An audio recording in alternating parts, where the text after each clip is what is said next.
I mean, you're here the day before spring game. Where do you feel like you guys are heading into really that last? I think we've made a lot of strides. Not satisfied with where we are, and we're certainly not where we need to be. But I think what we've done is we've got a good indication of where we are, so we know how to proceed with a plan for the summer and what our guys can handle, what we're good at, and what we need to improve on. Those types of things. So I think it's given us an accurate picture of where we are because the tape doesn't lie. How much can you evaluate really on a day-to-day? I mean, is it just like another scrimmage to you? Yeah, you evaluate base fundamentals and you evaluate effort. You evaluate tracking angles, you evaluate all those types of things. But, you know, the offense isn't going to do everything they're going to do, and we're not going to do everything that we're going to do next season. So, but it's certainly an important day because you got an opportunity to get better, and you only have so many opportunities. So, as a football player, as a coach, as a unit, we can't waste an opportunity because wasted opportunities come back and bite you. Is it a good thing for some of these young guys to actually get play in front of a crowd? Yeah, it's a real good thing, you know, just because that's what they're going to have to do next year. I think that we're going to have good crowds here next year, and there'll be some good crowds on the road. So they got to get used to it and understand that a good lesson is to be able to block all that out because those people aren't making any catches, they're not tackling anybody, they're not sacking anybody. To be able to block that out and be able to focus and concentrate on the job at hand so that you can do your job in order that we can be efficient. Kid, have you been pretty pleased with the attitude of the defensive guys this spring? Yeah, the attitude's been good. The attitude's been good. Yeah, I've been pleased with the attitude. How about the work ethic? Yeah, I have. You know, like every spring that I've ever coached in, or every spring as a player, you know, you hit some bumps in the road, but you know, our guys seem to snap back out of it real quick. We don't stay there long.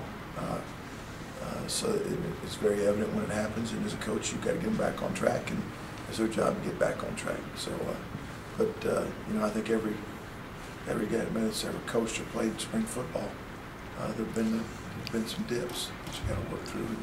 But you know, that's just like a football game. You know, there's some dips and ebbs and flows of the game that you got to refocus, recenter, and get back on track. Gene said that in terms of an evaluation standpoint, that the spring game won't carry any more weight than any other practice, basically. Correct. Yeah. What about though just the fact that the intangible there that you haven't had with fans in the stands? Does that mean anything how they perform in front of? Yeah, I mean, you take that into consideration. Certainly, you take that into consideration, and every time we put on our helmet shoulder pads, we want to make it a great day because we have an opportunity to.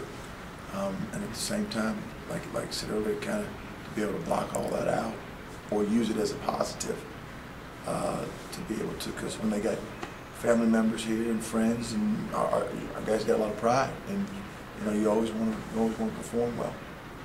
How's y'all Toro doing this spring? He's had a very good spring. I think he's come a long way, and I've been real pleased with him. Is he still playing in the middle? Yeah. And we're just rolling a bunch of guys right now, and he's doing well. He's doing real well.